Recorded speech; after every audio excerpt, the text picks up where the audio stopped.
സ്വാഗതം. നമ്മൾ കടലിനെ കുറിച്ച് ചിന്തിക്കുമ്പോൾ സാധാരണ മനസ്സിലേക്ക് വരുന്നത് എന്തൊക്കെയാണ്?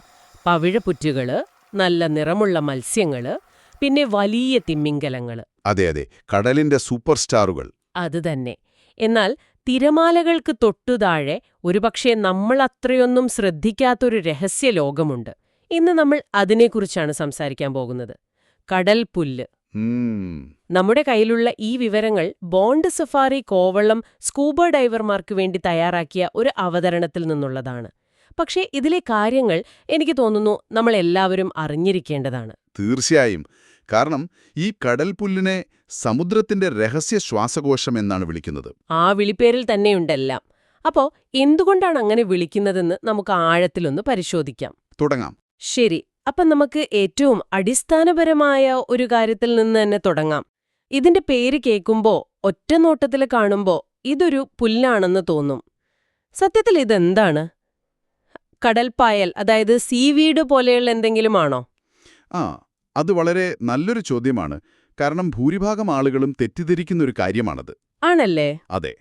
കടൽപ്പുല്ലും കടൽപ്പായലും കാഴ്ചയിൽ ഒരുപോലെ ഇരിക്കുമെങ്കിലും അവ തമ്മിൽ വലിയ വ്യത്യാസമുണ്ട്. കടൽപ്പായൽ ഒരുതരം ആൽഗയാണ്. അതിന് ശരിക്കുന്ന വേരുകളില്ല, തണ്ടുകളില്ല, പൂക്കളില്ല. ഓഹോ.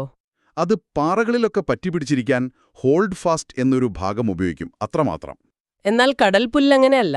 അത് നമ്മുടെ കരയിലെ ചെടികളെപ്പോലെ വേരുകളും ഇലകളുമുള്ള, വെള്ളത്തിനിടയിൽ പൂക്കുകയും കായ്ക്കുകയും ചെയ്യുന്നൊരു സസ്യമാണ്.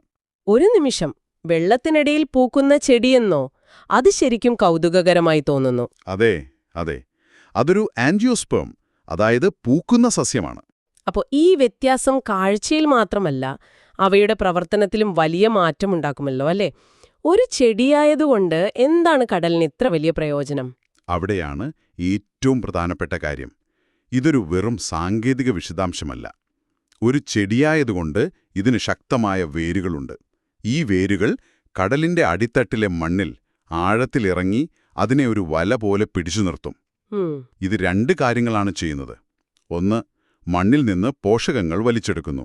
രണ്ട്, തിരമാലകളും ഒഴുക്കും കാരണം നമ്മുടെ തീരത്തെ മണൽ ഒലിച്ചുപോകാതെ സംരക്ഷിക്കുന്നു.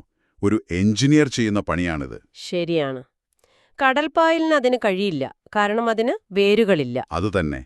ഈ ഒരൊറ്റ വ്യത്യാസം തന്നെ കടൽപ്പുല്ലിനെ സമുദ്രത്തിലെ ഏറ്റവും നിർണായകമായ ആവാസ വ്യവസ്ഥകളിൽ ഒന്നാക്കി മാറ്റുന്നു. നിങ്ങളുടെ ഈ കുറിപ്പുകളിൽ സാധാരണയായി കാണുന്ന ചില ഇനങ്ങളെക്കുറിച്ചും പറയുന്നുണ്ടല്ലോ. Tape grass, spoon grass, turtle grass. ഇവയ്ക്കെല്ലാം ഒരേ ജോലിയാണോ? അല്ല, ഓരോന്നിനും ഓരോ റോളുണ്ട്. ടേപ്പ് ഗ്രാസ് എന്ന് പറയുന്നത് നീളമുള്ള റിബൺ പോലെയാണ്. അത് മത്സ്യക്കുഞ്ഞുങ്ങൾക്ക് ഒളിച്ചിരിക്കാൻ നല്ലൊരു സ്ഥലമൊരുക്കും. ആഹാ. പിന്നെ സ്പൂൺ ഗ്രാസ്. അതിന്റെ ഇലകൾ ചെറിയ സ്പൂണിന്റെ ആകൃതിയിലായിരിക്കും. ഇത് കടൽ പശുക്കളുടെ, അതായത് ഡുഗോങ്ങിന്റെ ഏറ്റവും ഇഷ്ടപ്പെട്ട ഭക്ഷണമാണ്. ഓ, അതുകൊണ്ടാണോ അതിനെ ഡുഗോങ് ഗ്രാസ് എന്നും വിളിക്കുന്നത്? അതെ അതെ. പിന്നെ ടർട്ടിൽ ഗ്രാസ് ഉണ്ട്.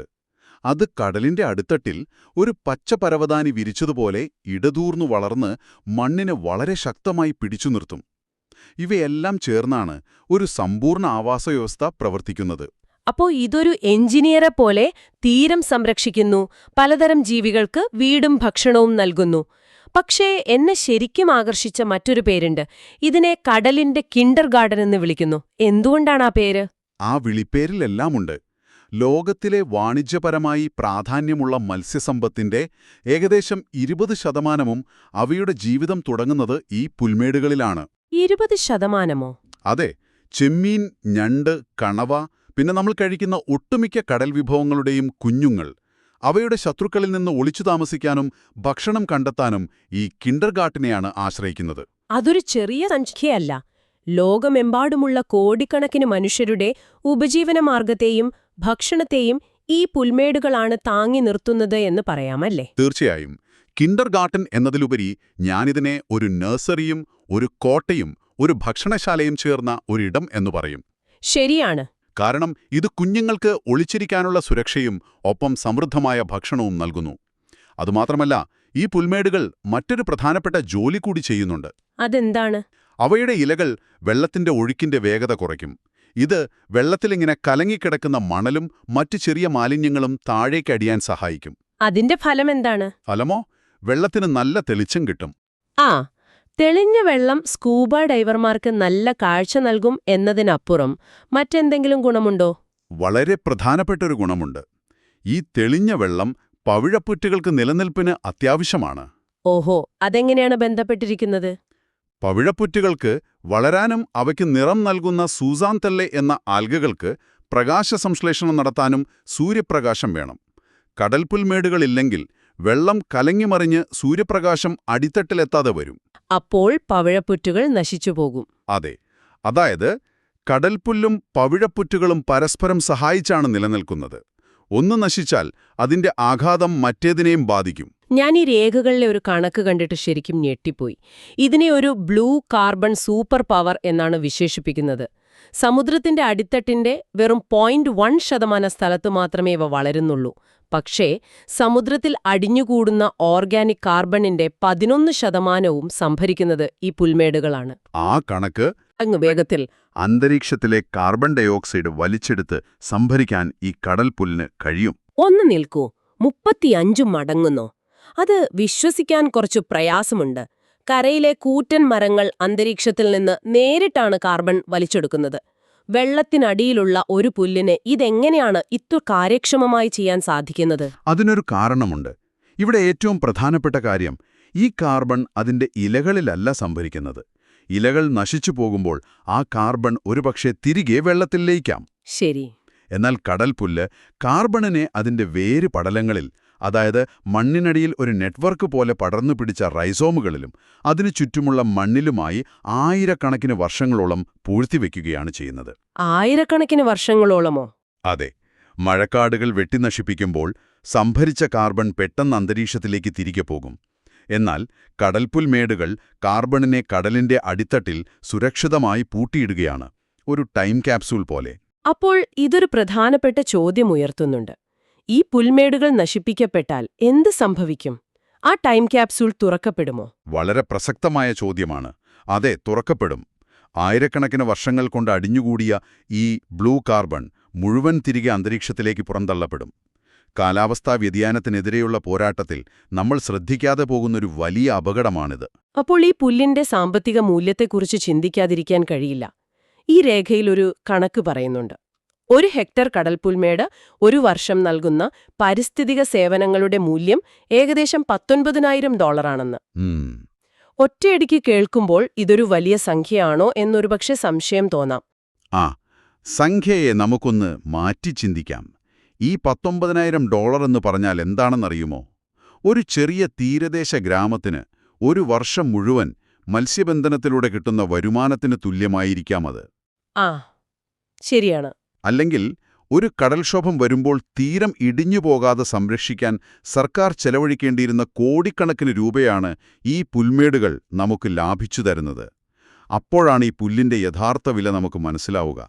ലോകമെമ്പാടുമുള്ള കടൽപ്പുൽമേടുകളുടെ മൊത്തം വിസ്തീർണം വെച്ച് കണക്കാക്കുമ്പോൾ ഇത് ട്രില്യൺ കണക്കിന് ഡോളറിന്റെ സൗജന്യ സേവനമാണ്. അതുതന്നെ. പക്ഷേ ഇത്രയധികം മൂല്യമുണ്ടായിട്ടും ഈ പുൽമേടുകൾ ഇന്ന് വലിയ ഭീഷണിയിലാണെന്ന് നിങ്ങളുടെ കുറിപ്പുകൾ പറയുന്നു. അതിൽ ആദ്യത്തെ ഭീഷണി നങ്കൂരമിടലാണ്. ഒരു ബോട്ട് നങ്കൂരമിടുന്നത് ഇത്ര വലിയ പ്രശ്നമാണോ? നമ്മൾ വിചാരിക്കുന്ന പോലെയല്ല. ബോട്ടുകളുടെ ഭാരമേറിയ നങ്കൂരങ്ങൾ കടലിന്റെ അടിത്തട്ടിലേക്ക് താഴുമ്പോൾ അത് കടൽപ്പുല്ലിനെ വേരോടെ പിഴുതെറിയുന്നു. ഓ. ബോട്ട് മുന്നോട്ട് നീങ്ങുമ്പോൾ ആ നങ്കൂരം ഒരു ട്രാക്ടർ വയലിൽ ഉഴുന്നതുപോലെയാണ് കടലിന്റെ അടിത്തട്ടിനെ കീറിമുറിക്കുന്നത്. ആ മുറിവുണകാൻ ചിലപ്പോൾ 10-20 വർഷമെടുത്തെന്നിരിക്കും. പതിറ്റാണ്ടുകളോ? അതെ.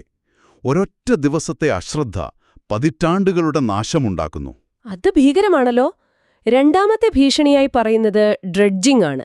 അതായത് തുറമുഖ വികസനത്തിനും മറ്റുമായി മണ്ണു മാന്തുന്നത്.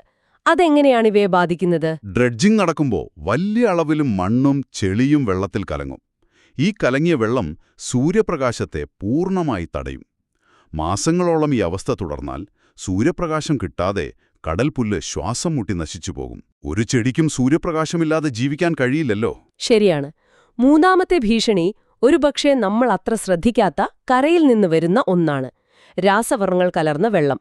കൃഷിയിടങ്ങളിൽ നിന്നുള്ള രാസവളങ്ങൾ എങ്ങനെയാണ് കടലിനടിയിലെ പുല്ലിനെ ബാധിക്കുന്നത്? കൃഷിയിടങ്ങളിൽ നിന്നും നഗരങ്ങളിൽ നിന്നും ഒലിച്ചെത്തുന്ന രാസവളങ്ങളും മറ്റു മാലിന്യങ്ങളും കടൽ വെള്ളത്തിലെത്തുമ്പോൾ അത് വെള്ളത്തിലുള്ള ചെറിയ ആൽഗകൾക്ക് വളരാൻ നല്ലൊരു സാഹചര്യമൊരുക്കും. യൂട്രോഫിക്കേഷൻ. അതെ, യൂട്രോഫിക്കേഷൻ. ഈ ആൽഗകൾ വളരെ പെട്ടെന്ന് പെരുകി വെള്ളത്തിന്റെ മുകൾ പരപ്പിൽ ഒരു പച്ച പുതപ്പ് പോലെ രൂപപ്പെടും. ഈ പുതപ്പ് സൂര്യപ്രകാശത്തെ തടയുകയും കടൽപ്പുല്ലിനെ നശിപ്പിക്കുകയും ചെയ്യും. അപ്പോൾ ഈ 3 ഭീഷണികളും മനുഷ്യന്റെ പ്രവർത്തനങ്ങളുമായി നേരിട്ട് ബന്ധപ്പെട്ടിരിക്കുന്നു. അതാണ് ഏറ്റവും പ്രധാനപ്പെട്ട കാര്യം. അപ്പോൾ ഇതിന്റെ സംരക്ഷണം നമ്മുടെ കൈകളിൽ തന്നെയാണ്.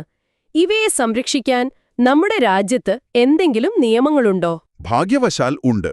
ഇന്ത്യയിൽ ചില ശക്തമായ നിയമസംരക്ഷണങ്ങളുണ്ട്.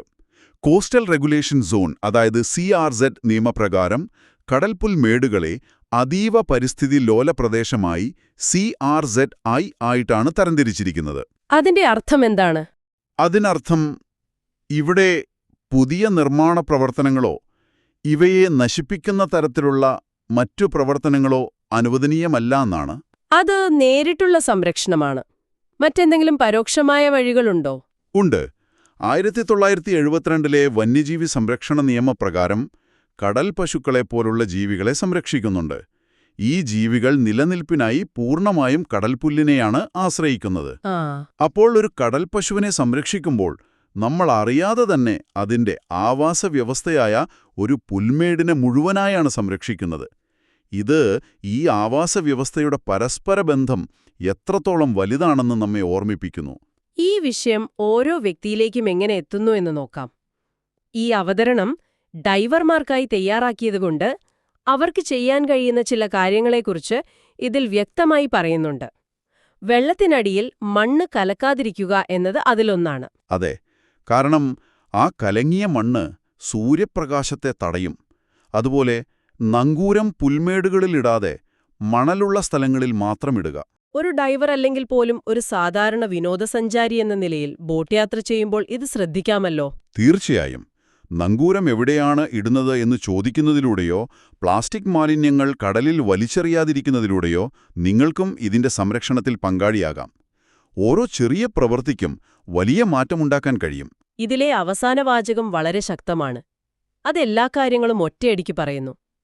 തെളിഞ്ഞ വെള്ളവും ആരോഗ്യമുള്ള മത്സ്യസമ്പത്തും ആരോഗ്യമുള്ള കടൽപ്പുല്ലിൽ നിന്നാണ്. ശ്രദ്ധയോടെ ഡൈവ് ചെയ്യുക. ആ ഒരൊറ്റ വാചകത്തിൽ ഈ ചർച്ചയുടെ മുഴുവൻ സത്തയുമുണ്ട്. തീർച്ചയായും. അത് ഈ വിഷയത്തിന്റെ കാതൽ വ്യക്തമാക്കുന്നു. അപ്പോൾ നമ്മൾ ഇന്ന് മനസ്സിലാക്കിയ പ്രധാന കാര്യങ്ങൾ ഇവയാണ്. കടൽപ്പുല്ല് വെറുമൊരു പുല്ലല്ല. അത് കടലിന്റെ തീരം സംരക്ഷിക്കുന്ന ഒരു എഞ്ചിനീയറാണ്. മത്സ്യക്കുഞ്ഞുങ്ങളെ പോറ്റി വളർത്തുന്ന ഒരു നഴ്സറിയാണ്. വെള്ളം ശുദ്ധീകരിക്കുന്ന ഒരു ഭീമൻ ഫിൽറ്ററാണ്. ആയ അളവിൽ കാർബൺ സംഭരിക്കുന്ന ഒരു ശക്തികേന്ദ്രവുമാണ്. അതെ. ഈ രേഖ പ്രധാനമായും കടലിലെ നേരിട്ടുള്ള ഭീഷണികളെക്കുറിച്ചാണ് സംസാരിച്ചത്. എന്നാൽ നിങ്ങളൊന്ന് ചിന്തിച്ചു നോക്കൂ. കരയിൽ നിന്ന് 100 കണക്കിന് കിലോമീറ്റർ അകലെയുള്ള ഒരു കൃഷിയിടത്തിൽ നിന്നുള്ള രാസവളത്തിന് കടൽ തീരത്തെ ഒരു സുപ്രധാന ആവാസവ്യവസ്ഥയെ നശിപ്പിക്കാൻ കഴിയുമെങ്കിൽ പരിസ്ഥിതി സംരക്ഷണത്തെക്കുറിച്ച് നമ്മൾ എങ്ങനെയാണ് ചിന്തിക്കേണ്ടത്? ഓരോ പ്രശ്നങ്ങളെയും ഒറ്റപ്പെട്ടതായി കാണാതെ കരയിലെ നമ്മുടെ പ്രവൃത്തികൾ കടലിനെയും കടലിലെ മാറ്റങ്ങൾ കരയെയും എങ്ങനെ ബാധിക്കുന്നു എന്ന് മനസ്സിലാക്കി എല്ലാം പരസ്പരം ബന്ധപ്പെട്ടിരിക്കുന്ന ഒരു വലിയ ശൃംഖലയായി കാണേണ്ടതിന്റെ ആവശ്യകത അല്ലേ ഇത് നമ്മെ ഓർമ്മിപ്പിക്കുന്നത്?